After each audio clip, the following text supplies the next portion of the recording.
நிறைய பேர் வந்து கேட்கக்கூடிய ஒரே விஷயம், பேக்கரியில் வந்து நம்ம வாங்கக்கூடிய கேக்காக இருக்கட்டும், பிஸ்கெட்டாக இருக்கட்டும், விலை வந்து ரொம்ப கம்மியாக இருக்குது. அதே ஹோம் பேக்கர் உங்கள்கிட்ட நாங்கள் வாங்கினோம் அப்படின்னா விலை ரொம்ப அதிகமானு சொல்கிறீங்க. என்ன காரணம் அப்படின்னு கேட்குறீங்க. ஸோ அதுக்கு இதுதான் காரணம். நாங்கள் வந்து ஒரு பொருள் நம்ம வந்து ஒரு பிஸ்கெட் செய்கிறோம் அப்படின்னா அதுக்காக வந்து பார்த்திங்கன்னா ப்யூர் பட்டர், கீ இது எல்லாமே வந்து நம்ம வந்து நல்ல குவாலிட்டியான பொருள் வந்து வாங்குகிறோம். இன்றைக்கி வந்து ஒரு 1/2 கிலோ பிஸ்கெட் தான் எனக்கு ஆர்டர் வந்துருந்துச்சு. அந்த 1/2 கிலோ பிஸ்கெட்டுக்காக நான் 450 ரூபா வந்து செலவு பண்ணியிருக்கேன். ஸோ அது இன்றைக்கி போய் நான் வந்து வாங்கியிருக்கேன். நம்ம வந்து பேக்கரியில் போய் வாங்குகிறோம் அப்படின்னா அவங்க வந்து ஸ்டாக் வச்சுருப்பாங்க, அதை வந்து ரெடி பண்ணி நம்ம கொடுப்பாங்க. பட் ஹோம் பேக்கரை பொறுத்த வரைக்கும் நீங்கள் ஆர்டர் பண்ணுறீங்கன்னா ஆர்டர் பண்ணதுக்கு அப்புறம் தான் நாங்கள் அதுக்கு உண்டான பொருளே வந்து பர்ச்சேஸ் பண்ணிவிட்டு நாங்கள் வந்து உங்களோட நீங்கள் கேட்ட கேக்கோ பிஸ்கெட்டோ நாங்கள் வந்து ரெடி பண்ண ஆரம்பிப்போம்.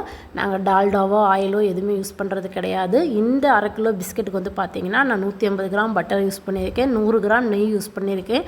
இந்த கஸ்டர்ட் பவுடர், மைதா, பால் பவுடர் இது எல்லாமே வந்து இன்றைக்கி நான் போய் ஃப்ரெஷ்ஷாக வந்து பர்ச்சேஸ் பண்ணி வந்துட்டு தான் நான் வந்து இந்த குக்கீஸ் வந்து ரெடி பண்ண ஆரம்பிச்சிருக்கேன். ஸோ இதுதான் இதுக்கு உண்டான ரீசன்.